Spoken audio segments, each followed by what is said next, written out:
నమస్కారం వార్తలకు స్వాగతం. ముందుగా ముఖ్యాంశాలు. BJP state official spokesperson Rani Rudrama media సమావేశం, పలు అంశాలపై వివరణ.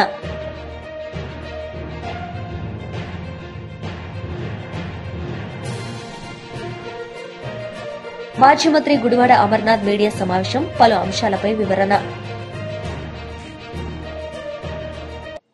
BRS leader Dasoju Shravan Kumar media సమావేశం నిర్వహించారు. ఈ సందర్భంగా పలు అంశాలపై ఆయన మాట్లాడారు. అమ్మలకు, అక్కలకు, అన్నలకు, చెల్లెలకు అందరికీ కూడా హృదయపూర్వకంగా నమస్కారం.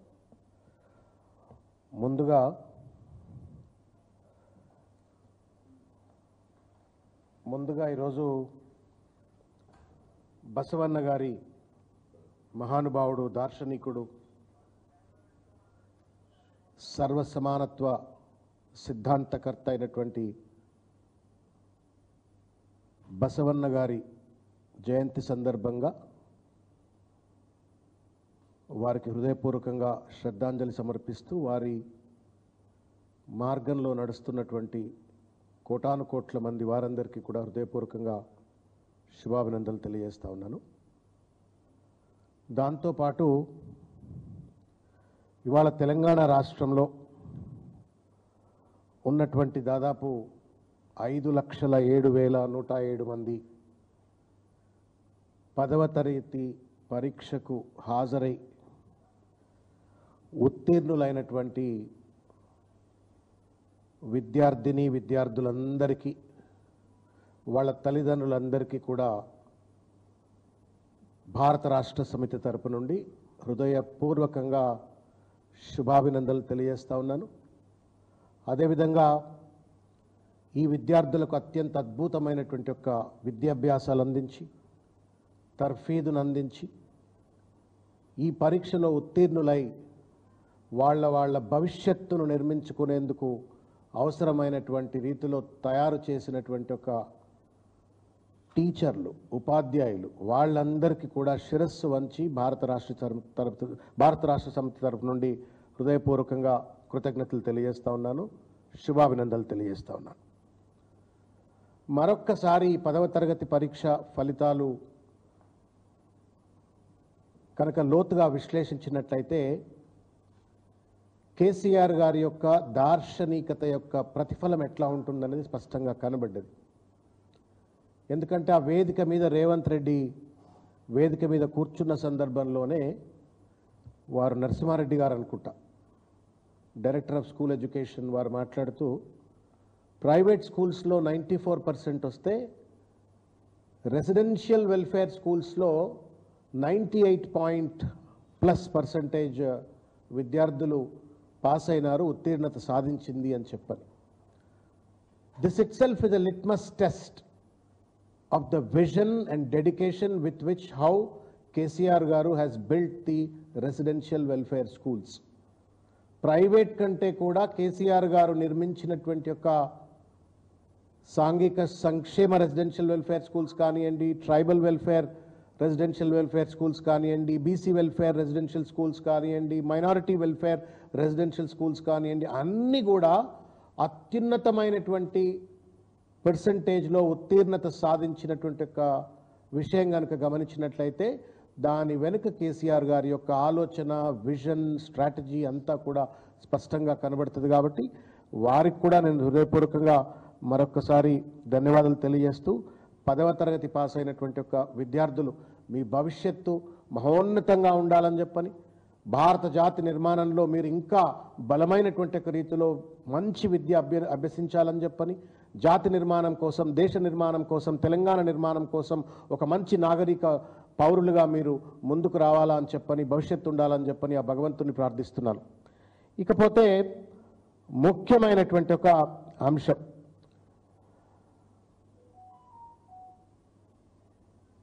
ఇవాళ రవీంద్ర భారతిలో జరిగినటువంటి ఒక సమావేశం బసవన్న గారి, పూజ్యనీయులు బసవన్న గారి జయంత్యుత్సవం. అదే సందర్భంగా 10వ తరగతి పరీక్షా ఫలితాలను ప్రకటించినటువంటి ఒక వైనం.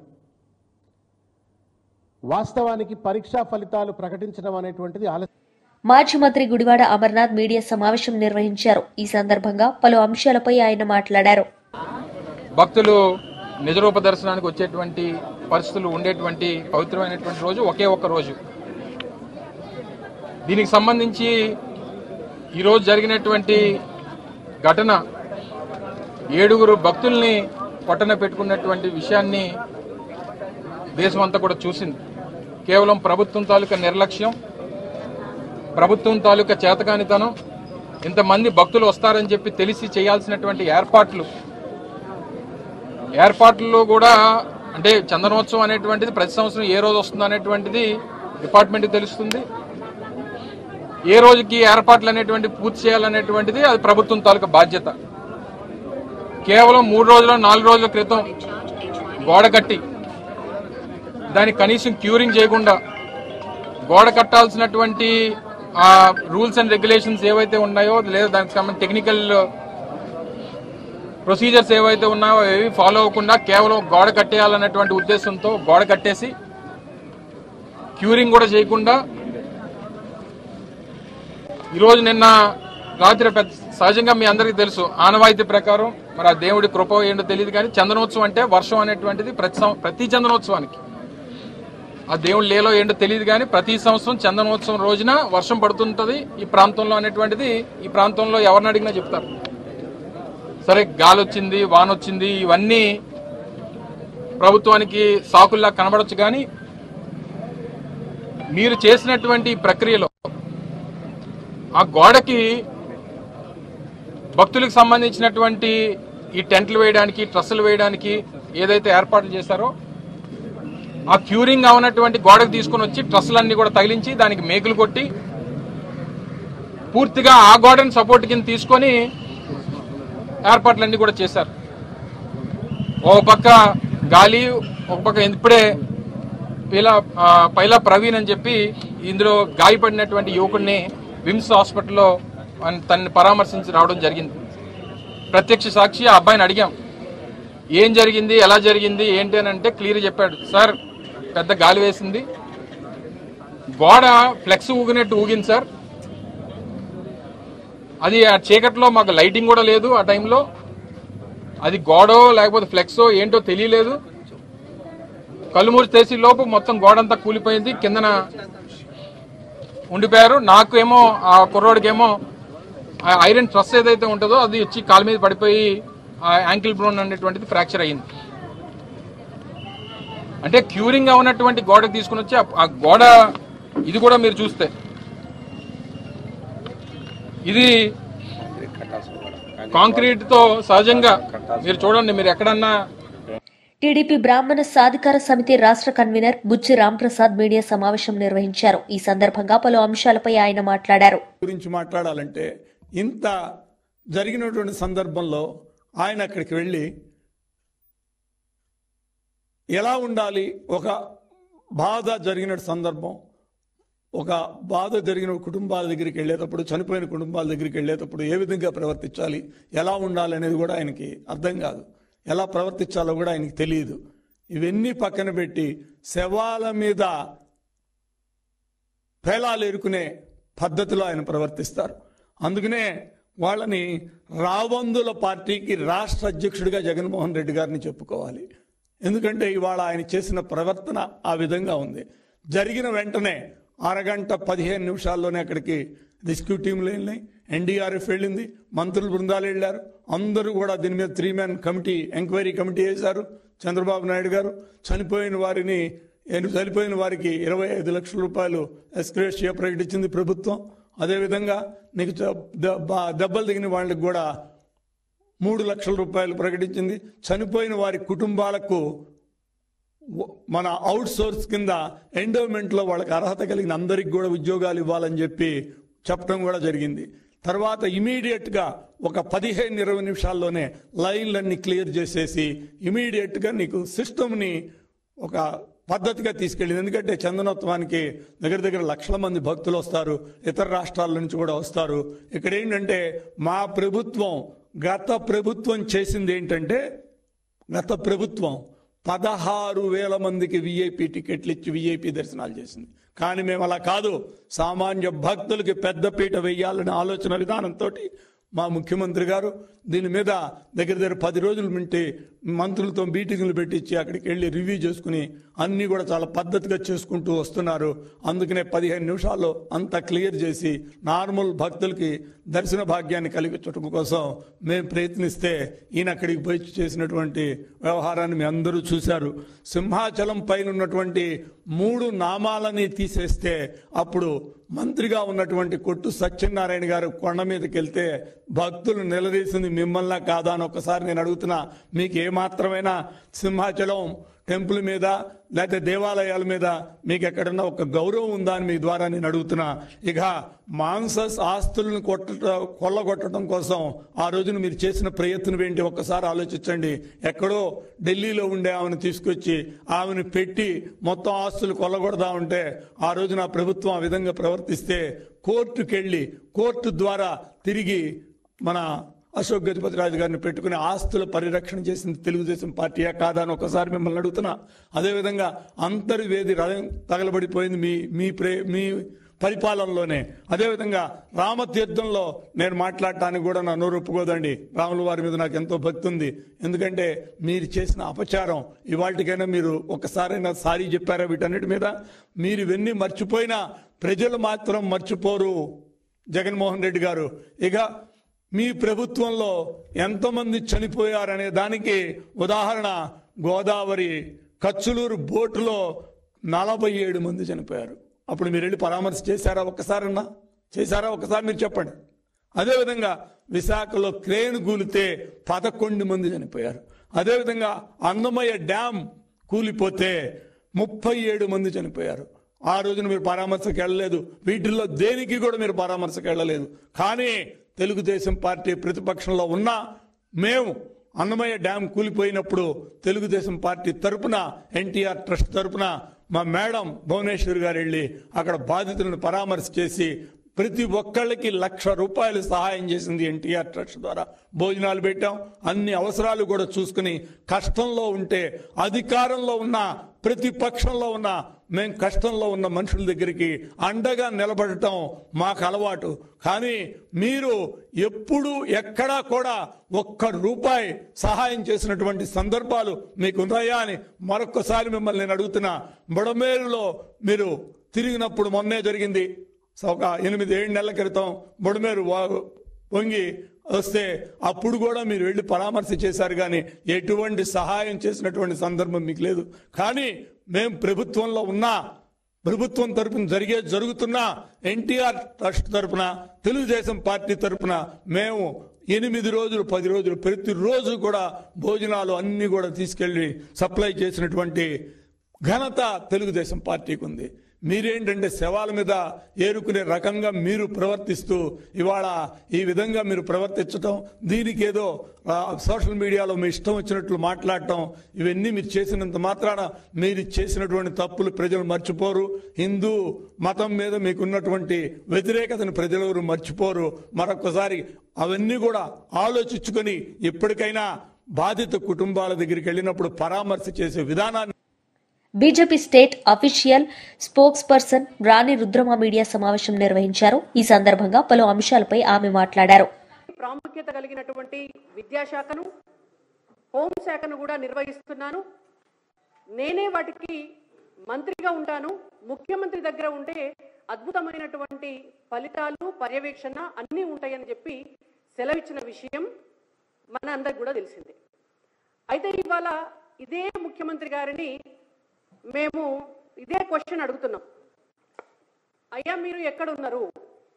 విద్యాశాఖ మంత్రి గారు మీరు ఎక్కడున్నారు? రేవంత్ రెడ్డి గారు ఈనాటి వరకు 15 నెలలుగా ఒక్కసారైనా కూడా విద్యాశాఖ పైన రివ్యూ ఎందుకు చేయలేదు? ఇవాళ తెలంగాణలో ఉన్నటువంటి Kakatiya university, Satavahana university, Palamuru university, Telangana university, Mahatma Gandhi university, ఈ 5 యూనివర్సిటీల పరిధిలో ఉన్నటువంటి డిగ్రీ పరీక్షలు ఎందుకైతే లేవు తెలంగాణలో? 1,00,000 మంది విద్యార్థుల భవిష్యత్తుని మీరు గాలికి ఎందుకు వదిలేసిండ్రు అని భారతీయ జనతా పార్టీ తరఫున మేము అడుగుతున్నాం. ముఖ్యమంత్రి గారు మీరు చెప్పాలా, ఇవాళ 1,00,000 మంది విద్యార్థుల భవిష్యత్ అంటే మీకు ఎందుకు లెక్క లేకుండా అయింది? తెలంగాణ రాష్ట్రం ఏదో అత్యద్భుతంగా ప్రగతి పదంలో ముందుకు పోతున్నట్టు మీ అందానికి అందాల పోటీలు పెట్టుంది.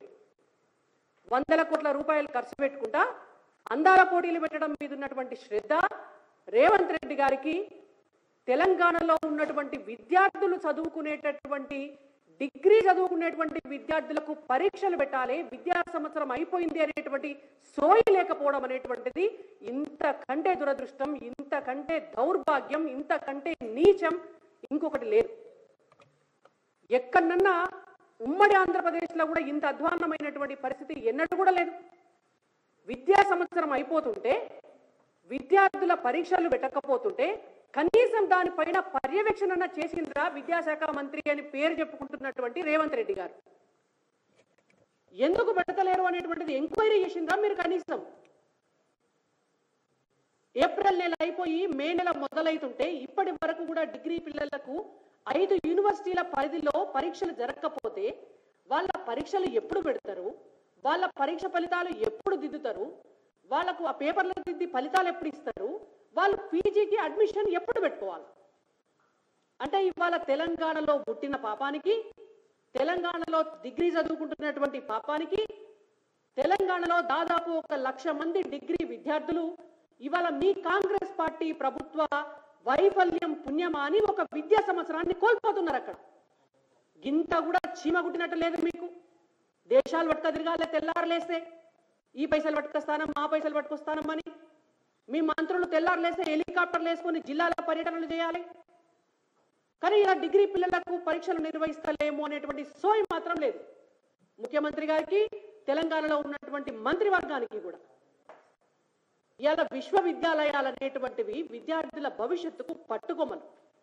ఏ రాష్ట్రమైనా ఏ దేశమైనా అభివృద్ధి చెందుతుంది అంటే ఆ ప్రాంతంలో ఉన్నటువంటి విద్యార్థులకు అందరికీ కూడా నాణ్యమైనటువంటి విద్యను అందిస్తే వాళ్ళ భవిష్యత్తు బాగుంటే వాళ్ళే భవిష్యత్తుకు పునాది అవుతారు. అటువంటి పిల్లల భవిష్యత్తుని బీఆర్ఎస్ పార్టీ అధికారంలో ఉండగా మొత్తం విద్యా వ్యవస్థను సర్వనాశనం చేసి 10 సంవత్సరాలు మొత్తం కనీసం టీచర్ల రిక్రూట్మెంట్ కూడా చేయకుండా చేస్తే ఇవాళ వాళ్ళకంటే ఒక ఆకు ఎక్కువ చదివినటువంటి కాంగ్రెస్ పార్టీ నాయకులు, ముఖ్యంగా రేవంత్ రెడ్డి గారు ఒక విద్యాశాఖ మంత్రిగా 15 నెలలైనా కూడా ఫీజు రియంబర్స్మెంట్ బకాయిలు డిగ్రీ కాలేజీలకు చెల్లించకుండా ఇవాళ విద్యార్థుల పరీక్షలు జరగకుండా చూడాల్సినటువంటి పరిస్థితి వచ్చింది అంటే మీకు ఏం బాధ్యత ఉన్నది? మీకు ప్రజల పట్ల ఏం ప్రేమ ఉన్నది? మీకు తెలంగాణ పట్ల ఏం నైతికత ఉన్నది అనేటువంటిది మేము అడుగుతున్నాం. మీకు ఓటేసి పాపం చేసినారా తెలంగాణ ప్రజలు? డిగ్రీ కాలేజీలకు బీఆర్ఎస్ పార్టీ అధికారంలో ఉండగా దేశంలో సమూలమైన మార్పు రావాలంటే ప్రతి వారికి నాణ్యమైన విద్యను అందించాలన్న లక్ష్యంతో ప్రజాప్రభుత్వం పనిచేస్తుందని రాష్ట్ర ముఖ్యమంత్రి రేవంత్ రెడ్డి చెప్పారు. రవీంద్ర భారతిలో ఏర్పాటు చేసిన కార్యక్రమంలో ఉప ముఖ్యమంత్రి మల్లుభట్టి విక్రమార్కతో కలిసి ముఖ్యమంత్రి 10వ తరగతి పరీక్ష ఫలితాలను విడుదల చేశారు.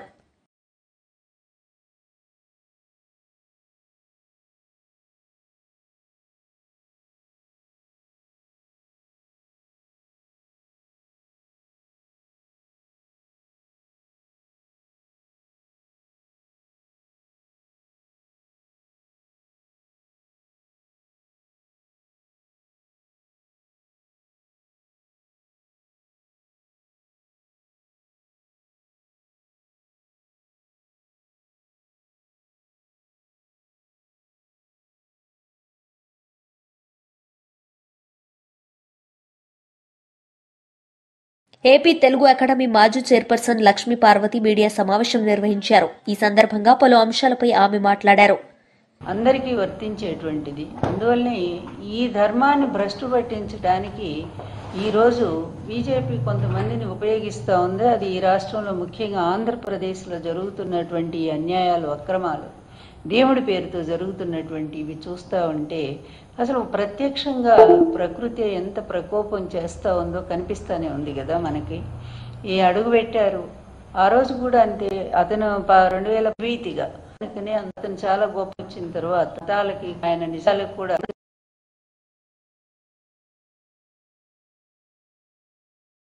విషయము గనక మా ఇష్టం అమాయించే అది అందులో కూడా శ్రీవారికి రోజు పాలు నెయ్యి ఇచ్చేటువంటి ఒక పవిత్రమైనటువంటి గోవులు అన్ని వందల మంది చనిపోయినాయి. ఎవరి టైంలో అంటే ఇతని టైంలోనే జరుగుతాయి. అన్నిటినీ మించి నిన్న చూస్తే ఎవరి టైంలో అంటే ఇతని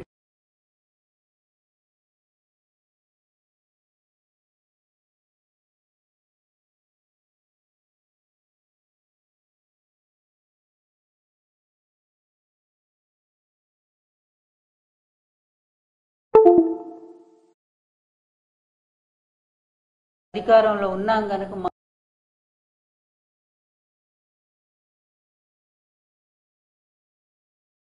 అందువల్ల నా మీదే నాకు నమ్మకం ఉంది అని ఆయనే చెప్పుకున్నాడు. తను స్వయంగా నాస్తికుడిని, నాకు ఏ దేవుడి మీద నమ్మకం లేదని.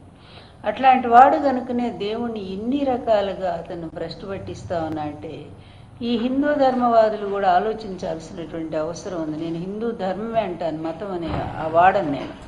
ధర్మం అనేది సమకాలీనమైనటువంటిది, సార్వకాలీనమైనటువంటిది, అందరికీ వర్తించేటువంటిది. అందువల్లనే ఈ ధర్మాన్ని భ్రష్టు పట్టించడానికి ఈరోజు బీజేపీ కొంతమందిని ఉపయోగిస్తూ ఉంది. అది ఈ రాష్ట్రంలో ముఖ్యంగా ఆంధ్రప్రదేశ్లో జరుగుతున్నటువంటి అన్యాయాలు, అక్రమాలు, దేవుడి పేరుతో జరుగుతున్నటువంటి ఇవి చూస్తూ ఉంటే అసలు ప్రత్యక్షంగా ప్రకృతి ఎంత ప్రకోపం చేస్తూ ఉందో కనిపిస్తూనే ఉంది కదా మనకి.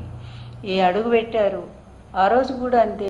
అతను 2014లో వచ్చినప్పుడు 40 గుళ్ళకు అసలు ఏమాత్రం కూడా నిర్భీతిగా, అంటే దేవుడు అంటే భక్తి భయము ఇలా అతనికి ఏమి లేవు కనుకనే అంత నిర్భీతిగా 40 గుళ్ళు కూలగొట్టేశారు. అయినా కూడా బీజేపీ అతను చాలా గొప్ప నాయకుడు అనుకుంటూ అతనితో స్నేహం చేస్తూ ఉన్నారు. ఆ తర్వాత జగన్ గారి హయాం వచ్చిన తర్వాత జగన్ గారిని పాపం ఆయన అందరినీ సమానంగా ఆదరిస్తూ ఉంటే మతాలకి కులాలకి అన్నిటికీ అతీతమైనటువంటి పరిపాలన, ఇదే సుపరిపాలన అని ఆయన నిజంగానే ప్రాక్టికల్గా కూడా రాష్ట్రంలో మతాలకి కులాలకి ఆఖరి రాజకీయాలకు కూడా అతీతంగా ఒక గొప్ప పరిపాలన అందిస్తూ ఉంటే ఆయనకు ఒక క్రిస్టియన్ మతం అనే ముద్ర వేసి అది హిందువుల్లో ద్వేషం రెచ్చగొట్టడం కోసం మరి తన మనుషుల చేత అక్కడక్కడ దేవాలయాల విగ్రహాలు పగలగొట్టించటం, రామతీర్థం మొదలుకొని అన్నీ చూసాం. ఆఖరి కొండ మీద ఉన్నదాన్ని కూడా సిలువ అని చెప్పి చిత్రీకరించడం, వాళ్ళ టైంలో బస్సుల మీద ఉండేటువంటి క్రీస్తు సభలో పాంప్లెట్స్ వాటిని చూపించి ఇదిగో చూసారా బస్సులను కూడా వాడుకుంటున్నారు. అదంతా చంద్రబాబు టైంలో జరిగింది. అవి కూడా ఇట్లా ఈ ప్రతిదీ కూడా జగన్మోహన్ రెడ్డి గారి మీద నెట్టేయటానికి ఇతను చేసిన ప్రయత్నం మామూలుగా లేదు. అతి దారుణంగా జగన్ గారి ప్రభుత్వాన్ని బదనాం చేయటానికి ఎన్నో కుటిల యత్నాలు. ఇతనికి దేవుడి మీద భక్తి, మతం మీద ఒక నమ్మకము, విశ్వాసము ఉంటే ఇన్ని పాప పనులు చేస్తారండి. ఇన్ని రకాలుగా అన్నిటినీ మించి మహాఘోరం, మహాపాపం ఏంటంటే తిరుపతి లడ్డు. అంత ప్రపంచ దేశాలందరూ కూడా కళ్ళకద్దుకొని పవిత్రంగా భావించేటువంటి ఆ లడ్డును కూడా ఈ విధంగా దాంట్కి లేనిపోని అన్నీ కూడా అసలు మనం మాటలతో కూడా చెప్పలేనటువంటి అవన్నీ కూడా పూసి ఆ లడ్డును అంత అపవిత్రం చేసి 1,00,000 లడ్డులు వెళ్ళిపోయినాయి అని చెప్పి రామాలయానికి, అయోధ్యకి ఈ విధంగా గురు శిష్యులు ఇద్దరు ఎవరైతే ఉన్నారో పవన్ గారును తర్వాత చంద్రబాబు గారు ఇద్దరూ కలిసి దారుణంగా లడ్డును అపవిత్రం చేయడానికి ప్రయత్నం చేశారు. అయితే ఒక్కటి ఏదో అన్నట్టు భగవంతుడికి మలినం అంటది ఎప్పుడూ కూడా. అయితే ఈ పాపాలన్నీ ఆయన చూస్తూనే ఉంటాడు. ఎవరు ఎట్లా ప్రవర్తిస్తున్నారో, వీళ్ళ స్వార్థం కోసం ఎలా వాడుకుంటున్నారో తనని అనేది ఆయన కూడా గమనిస్తూనే ఉన్నాడు. అందుకే దానికి తగినట్టే అప్పటికప్పుడే కొన్ని మరి రుజువులు కూడా ప్రత్యక్షంగా చూపిస్తూ ఉన్నాడు. అది ఇంకా అర్థం చేసుకోకపోతే ఇక పరాకాష్ఠ స్థితి రాబోతుందన్నమాట. ఇవన్నీ ముందు వచ్చేటువంటి ఇండికేషన్స్, సంకేతాలు. ఈ సంకేతాలను అర్థం చేసుకోకపోతే ఇక లాస్ట్ ఒక మరి ఇక ఫైనల్ అన్నమాట ఒకటి జరగబోతుంది. భయంకరమైనటువంటి విషయము ఈ గురువు శిష్యుడు ఇద్దరు కూడా అర్థం చేసుకోవాల్సిన అవసరం ఉంది. ఏదో మేము అధికారంలో ఉన్నాం కనుక మా ఇష్టం వచ్చినట్టుగా దేవుణ్ణి వాడుకుంటామని అనుకుంటే అది ఎంత పొరపాటు అంటానికి ఇప్పుడు పాపం అమాయకులే. వార్తలు ముగించే ముందు ముఖ్యాంశాలు మరోసారి. BJP state official spokesperson Rani Rudrama media సమావేశం, పలు అంశాలపై వివరణ.